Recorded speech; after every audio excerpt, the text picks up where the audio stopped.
सभी पत्रकार बंधुओं को नमस्कार। मुझे लगता है आज के बाद एक सवाल बंद हो जाएगा कि आप लोगों को यह शंका क्यों होती है कि ईडी के छापे के बाद आपकी पार्टी टूट सकती है, आपके विधायक टूट सकते हैं। यह शंका क्यों होती है आपके मन में?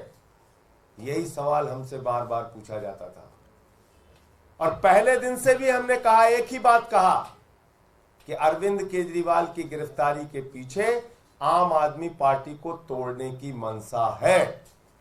अरविंद केजरीवाल जी की गिरफ्तारी के पीछे आम आदमी पार्टी को खत्म करने की मंशा है।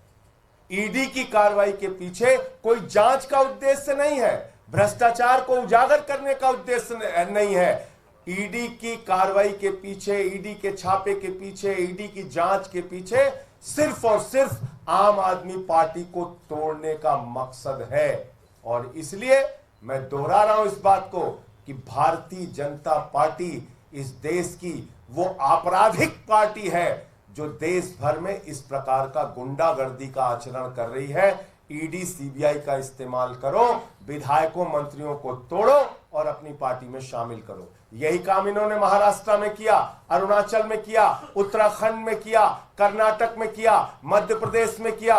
लेकिन याद रखना, आज इस वक्त में आम आदमी पार्टी की भी परीक्षा है, एक एक मंत्री और विधायक की भी परीक्षा है कि हम किस रूप में अपने आप को चाहते हैं कि हमें याद किया जाए, बहादुर के रूप में या कायर के रूप में। यह इतिहास दर्ज करेगा कि आप कैसे ऐसी भ्रष्ट पार्टी, ऐसी बेईमान पार्टी, ऐसी गुंडागर्दी मचाने वाली पार्टी जो देश भर में पार्टियों को तोड़ रही है, उस भारतीय जनता पार्टी का मुकाबला ऐसे दौर में आप कैसे करते हैं, यह भी तय होगा। और मैं आपको दिखाना चाहता हूं, यही है राजकुमार आनंद, जिनके यहां 23 घंटे तक ईडी का छापा पड़ा था। 23 घंटे तक ईडी का छापा पड़ा था। पूरी की पूरी भारतीय जनता पार्टी ऊपर से लेकर नीचे तक चिल्ला चिल्ला कर कह रही थी राजकुमार आनंद भ्रष्ट है, राजकुमार आनंद भ्रष्ट है। पूरी की पूरी बीजेपी कह रही थी, सारा केंद्रीय नेतृत्व, इनके बड़े बड़े नेता, नड्डा जी हो, अनुराग ठाकुर हो, पीयूष गोयल हो, सब ने बयान दिया राजकुमार आनंद भ्रष्ट है। बस देखना आपको यह है बीजेपी का चाल चरित्र और चेहरा आज से लेकर कल तक, या हो सकता है जल्दी ही आपको दिखाई पड़ जाता था। और पहले दिन से भी हमने कहा, एक ही बात कहा कि अरविंद केजरीवाल की गिरफ्तारी के पीछे आम आदमी पार्टी को तोड़ने की मंशा है। अरविंद केजरीवाल जी की गिरफ्तारी के पीछे आम आदमी पार्टी को खत्म करने की मंशा है। ईडी की कार्रवाई के पीछे कोई जांच का उद्देश्य नहीं है, भ्रष्टाचार को उजागर करने का उद्देश्य नहीं है। ईडी की कार्रवाई के पीछे, ईडी के छापे के पीछे, ईडी की जांच के पीछे सिर्फ और सिर्फ आम आदमी पार्टी को तोड़ने का मकसद है। और इसलिए मैं दोहरा रहा हूं इस बात को कि भारतीय जनता पार्टी इस देश की वो आपराधिक पार्टी है जो देश भर में इस प्रकार का गुंडागर्दी का आचरण कर रही है। ईडी सीबीआई का इस्तेमाल करो, विधायकों मंत्रियों को तोड़ो और अपनी पार्टी में शामिल करो। यही काम इन्होंने महाराष्ट्र में किया, अरुणाचल में किया, उत्तराखंड में किया, कर्नाटक में किया, मध्य प्रदेश में किया। लेकिन याद रखना, आज इस वक्त में आम आदमी पार्टी की भी परीक्षा है, एक एक मंत्री और विधायक की भी परीक्षा है कि हम किस रूप में अपने आप को चाहते हैं कि हमें याद किया जाए, बहादुर के रूप में या कायर के रूप में। यह इतिहास दर्ज करेगा कि आप कैसे ऐसी भ्रष्ट पार्टी, ऐसी बेईमान पार्टी, ऐसी गुंडागर्दी मचाने वाली पार्टी जो देश भर में पार्टियों को तोड़ रही है, उस भारतीय जनता पार्टी का मुकाबला ऐसे दौर में आप कैसे करते हैं, यह भी तय होगा। और मैं आपको दिखाना चाहता हूं, यही है राजकुमार आनंद, जिनके यहां 23 घंटे तक ईडी का छापा पड़ा था। 23 घंटे तक ईडी का छापा पड़ा था। पूरी की पूरी भारतीय जनता पार्टी ऊपर से लेकर नीचे तक चिल्ला चिल्ला कर कह रही थी राजकुमार आनंद भ्रष्ट है, राजकुमार आनंद भ्रष्ट है। पूरी की पूरी बीजेपी कह रही थी, सारा केंद्रीय नेतृत्व, इनके बड़े बड़े नेता, नड्डा जी हो, अनुराग ठाकुर हो, पीयूष गोयल हो, सब ने बयान दिया राजकुमार आनंद भ्रष्ट है। बस देखना आपको यह है बीजेपी का चाल चरित्र और चेहरा आज से लेके कल तक, या हो सकता है जल्दी ही आपको दिखाई पड़ जाए वो व्यक्ति जिसके लिए खुद भाजपाई नड्डा से लेके अमित शाह से लेके मोदी तक सारे लोग कह रहे थे कि ये भ्रष्ट है, भ्रष्ट है, कल उसको माला पहनाते हुए शामिल करते हैं कि नहीं, ये पूरी दुनिया देख लेगी, पूरा देश देख लेगा। फिर उसके बाद पार्टी विद द डिफरेंस वाली बात मत कहना, फिर उसके बाद चाल चरित्र चेहरे वाली बात मत कहना, फिर तो भाजपाइयों कालिक लगा के अपने चेहरे पे घूमना।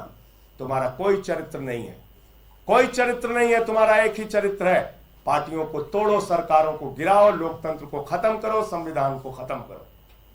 लेकिन तुमसे आम आदमी पार्टी के जो निष्ठावान कार्यकर्ता हैं, जो हमारे विधायक और मंत्री हैं, ठीक है कुछ लोग इस लड़ाई में पीछे हटेंगे, हम जानते हैं कुछ लोग इस लड़ाई में पीछे हटेंगे, कुछ लोग टूटेंगे, किसी का मनोबल कमजोर होगा, लेकिन लंबी तादाद, बड़ी तादाद उन लोगों की है जो इन परिस्थितियों का मुकाबला करेंगे।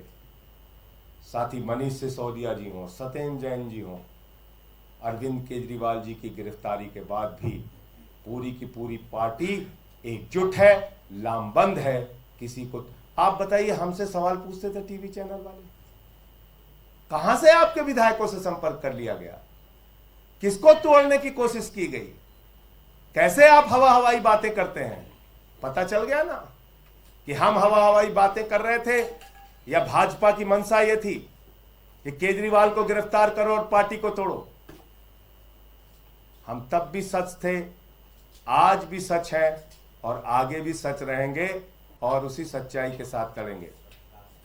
आतिशी जी ने जब आरोप लगाया, जब सौरभ भारद्वाज जी ने आरोप लगाया, जब यहां बार बार इन लोगों ने कहा, हमारे माननीय मंत्रियों ने, कि ये सब खेल चल रहा है बीजेपी वालों का, एक मीडिया वाला यकीन नहीं कर रहा था, सब हमसे उल्टा सवाल पूछ रहे थे। कल जब तस्वीर देखिएगा तो मैं मीडिया के मित्रों से कहना चाहता हूं, इतना साहस जरूर दिखाइएगा कि नड्डा से पूछिएगा कि जिस व्यक्ति से आप कह रहे थे 23 घंटे की ईडी की छापेमारी के बाद कि यह भ्रष्ट है, उसको आज आप कैसे भारतीय जनता पार्टी का पटका पहना रहे हैं। यह सवाल तो बनता है मीडिया के मित्रों। और देखूंगा कल अगर ये बीजेपी में राजकुमार आनंद जी शामिल हो रहे होंगे तो आपकी ओर से ये सवाल पूछने का साहस कौन सा चैनल और कौन सा मीडिया करता है, ये जरूर हम लोग भी देखेंगे, क्योंकि सवाल तो हमसे बार बार पूछे गए। अब ये थोड़ा सा इनका देखिए, जिस दिन छापा पड़ा था, यही चलाओ, ये बीजेपी का बयान आया था उस दिन। पार्टी और केजरीवाल जी को समझना चाहिए कि आज धरने और ड्रामे का समय नहीं है, आज अपने दायित्व को निभाने का समय है, जांच में हिस्सा बनने का समय है, विक्टिमहुड कार्ड नहीं, भ्रष्टाचार का रिपोर्ट कार्ड देने का समय है। बस रोक दो। और जो पार्टी ये भ्रष्टाचार का रिपोर्ट कार्ड मांग रहे थे जिस दिन ईडी का छापा पड़ा था राजकुमार आनंद पे। तो और बाकी, क्योंकि सरकार के वरिष्ठ मंत्री हैं सौरभ भारद्वाज जी, इनको बीच बीच में जब मैं उस वक्त जेल में होता था तो जेल में टीवी जो चलती थी, समाचार देखता था, बहुत सारी सच्चाई का खुलासा पहले भी ये कर चुके हैं। मैं चाहूंगा आपके सामने विस्तार से अपनी बात रखेंगे। संजय जी ने जैसा कहा, आज पार्टी के लिए वो क्षण है जिसमें कहा जाता है कि हमने कहा था, हमने बताया था, बार बार बताया था, अरविंद केजरीवाल जी को गिरफ्तार करने के पीछे पार्टी को तोड़ना और दिल्ली और पंजाब की सरकारों को गिराना, ये मंशा है। और ये बार बार अरविंद केजरीवाल जी कह रहे थे। बहुत सारे साथियों को लगेगा कि हमें राजकुमार भाई से आज बहुत नफरत है, हम उनको धोखेबाज कहेंगे, हम उनको बेईमान कहेंगे, हम उनको ऐसा कुछ नहीं कहेंगे। मैं मानता हूं एक परिवार चलाने वाला आदमी, बच्चे हैं, परिवार है, इज्जत है, रिश्तेदार हैं, ऐसे में ईडी पकड़ के ले जाएगी तिहाड़ में सालों सड़ाया जाएगा, ये सुन के वो डर गए। हर आदमी संजय सिंह नहीं है, मुझे लगता है कि वो डर गए। कई बार पार्टी कुलीग से ये बात कह रहे थे कि जैसे ही थोड़ा एक्टिव होता हूं फोन आ जाता है। इस तरीके से एक दलित समाज से आने वाले एक चुने हुए विधायक, एक दिल्ली के मंत्री को डराया जा रहा है। आप सोचिए आम लोगों की क्या हालत होगी इस देश के अंदर जब ये चुनाव जीत जाएंगे अगर, तो ये क्या करेंगे इस देश का हासिल। थोड़ी राजनीतिक बात भी करूंगा। पटेल नगर एक रिजर्व्ड कॉन्स्टिट्यूएंसी है। ये बात राजकुमार आनंद जानते हैं कि रिजर्व्ड कॉन्स्टिट्यूएंसी के अंदर वो भारतीय जनता पार्टी से लड़ेंगे, बुरी तरह से हारेंगे, तीसरे नंबर पे आएंगे। वे विधायक इसलिए जीते क्योंकि आम आदमी पार्टी की तरफ से लड़े हैं। बहुत साल कई पार्टियों में रहे, उनको पता है क्या हासिल होता है भारतीय जनता पार्टी। इसके बावजूद उनसे रिजाइन कराया गया, पार्टी से रिजाइन किया, पद से रिजाइन किया, क्योंकि पार्टी से रिजाइन कर दिया तो वो विधायक भी नहीं रहे। कौन आदमी ऐसा करेगा? किसी को पार्टी से अगर दिक्कत भी होगी तो ये कहेगा ठीक है मैं अपना टेन्योर पूरा करता हूं, जनता के बीच में अपनी जगह बनाता हूं, टेन्योर पूरा होगा, पार्टी से रिजाइन करेंगे, जो पार्टी पसंद आएगी उससे लड़ेंगे। ये तो सुसाइड है, ये तो आग में कूदना है। कोई आदमी क्यों सुसाइड कर रहा है? उस आदमी की क्या मजबूरियां बना दी गई? आप सोचिए कितना डराया जा रहा है। आज एक चुने हुए विधायक और एक मंत्री को आज इतना डरा दिया गया कि वो आज रेजिग्नेशन करने के लिए छोटे से किसी कमरे में छुप के प्रेस कॉन्फ्रेंस कर रहा है। आपने देखा ही होगा। मुझे लगता है कि शर्म आनी चाहिए आज भारतीय जनता पार्टी को कि आज उसने इस देश के प्रजातंत्र की वो हालत कर दी है जिस देश का संविधान बाबा साहब अंबेडकर ने लिखा कि इस देश में लोग आजादी से जिएंगे, आजादी से सवाल पूछेंगे, सरकार से सवाल पूछेंगे। उस देश की हालत आज ये कर दी है कि चुने हुए मंत्री जो है इस तरह से रिजाइन कर रहे हैं। बहुत शर्म की बात है। और मुझे लगता है भारतीय जनता पार्टी एक बार तो कामयाब हो गई। मैं अपने साथियों से कहना चाहूंगा डरना नहीं है। आपके सामने संजय सिंह का उदाहरण है, झूठे मामलों में फंसाया गया, 6 महीने रहे जेल के अंदर, मगर देखिए बाहर आए और शेर की तरह दहाड़ रहे। संजय सिंह बनना है, मनीष सिसोदिया बनना है, अरविंद केजरीवाल बनना है, सत्येंद्र जैन बनना है, राजकुमार आनंद नहीं बनना। हमें उनसे पूरी सहानुभूति है, मगर पार्टी में राजकुमार आनंद के लिए सहानुभूति सिर्फ इसलिए कि वो डर गए, मगर हमें राजकुमार आनंद नहीं बनना, हमें संजय सिंह और अरविंद केजरीवाल बनना है। बहुत बहुत धन्यवाद। एक इसमें जानकारी और मिली है, चाहे आप लोग कंफर्म कर लीजिएगा, कि उनके आसपास के लोगों ने ये भी बताया कि संभवतः 12 अप्रैल का ईडी का नोटिस भी उनको मिला था। और आज तारीख कितनी है? 10 अप्रैल। 10 अप्रैल। अभी मंत्रिमंडल में कौन नया मंत्री होगा? आरोप लगा के कह रहे हैं कि अब जिस सपने के साथ वो आए थे बाबा साहब के सपने के साथ, वो आप लोगों ने पूरा नहीं तो किया। 23 घंटे की छापेमारी के बाद क्या बोला था उन्होंने, वो भी सुनाइए भाई, लाइए हम सुना देते हैं।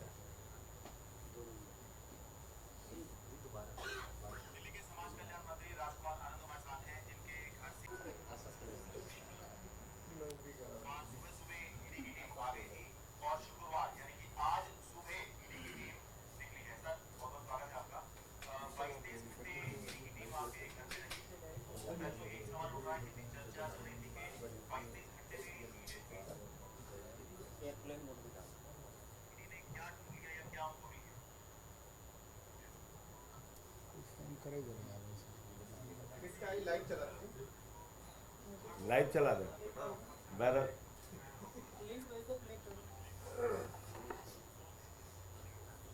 अच्छा मान नहीं रहा, बहादुर लगातार किए जा रहा है। रुकिए भाई, जरूर सुन के जाइए आप लोग। ये इतना बढ़िया सवाल आपने पूछा है तो बड़े इसका- पुराने पत्रकार हैं इसमें। हाँ। अच्छा सौरभ जी, एक टेक्निकल चीज फंसेगी। अभी पहले ये सवाल होने दीजिए। इतनी चीजें मत फंसाओ, इसका फंस रही है ना इसलिए। जो चिंता है उस पर चिंता करो। सही, इसको टच करो। सुबह ईडी की टीम आ गई थी और शुक्रवार यानी कि आज सुबह ईडी की टीम निकली है। सर बहुत बहुत स्वागत है आपका। 22-23 घंटे ईडी की टीम आपके घर पे रही, तो पहले तो यही सवाल उठ रहा है कि इतनी चर्चा चल रही थी कि 22-23 घंटे में ईडी ने क्या ढूंढ लिया या क्या उनको मिल गया?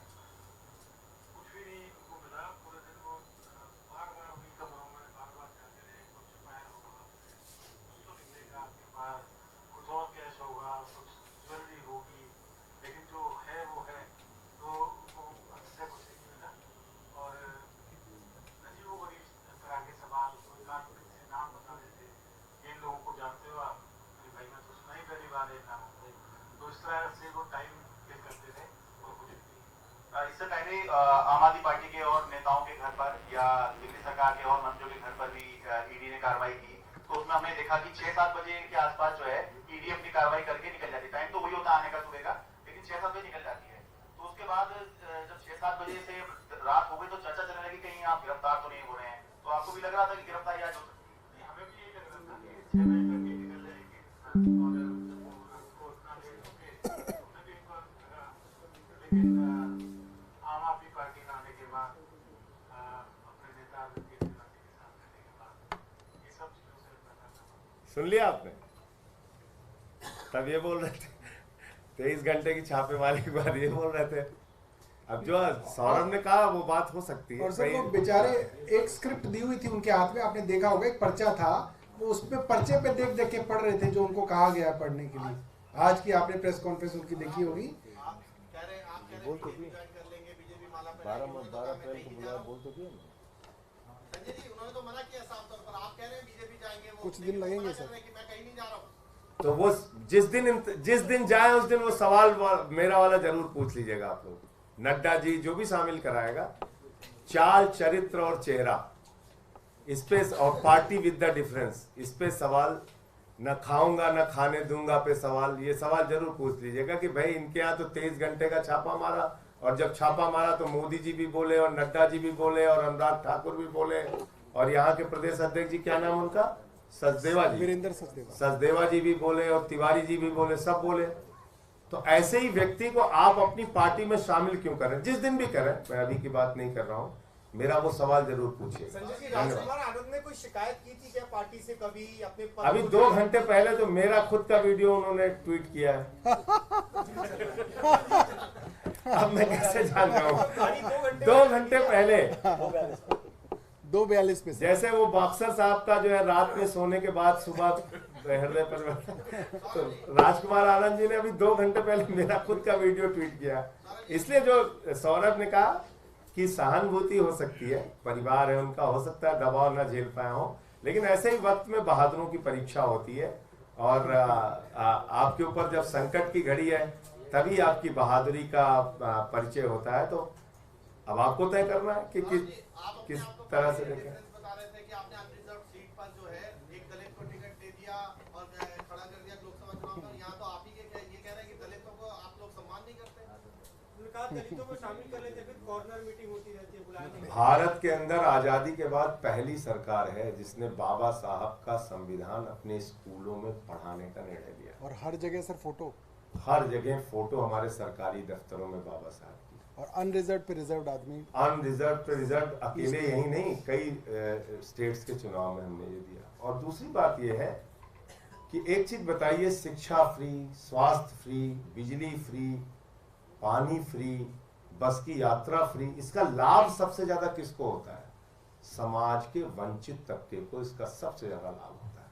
इसलिए ये बात कहना तो स्क्रिप्टेड हो सकता है, वो मैं मानता हूँ, जो बता रहे थे कि कुछ लिख के दिया गया उनको, तो उसके नाते। और वैसे भी हम लोगों से बातचीत में तो बराबर उन्होंने पार्टी की तारीफ ही की और ये कहा कि नहीं, ये पार्टी बाबा साहब के रास्ते पे चल रही है।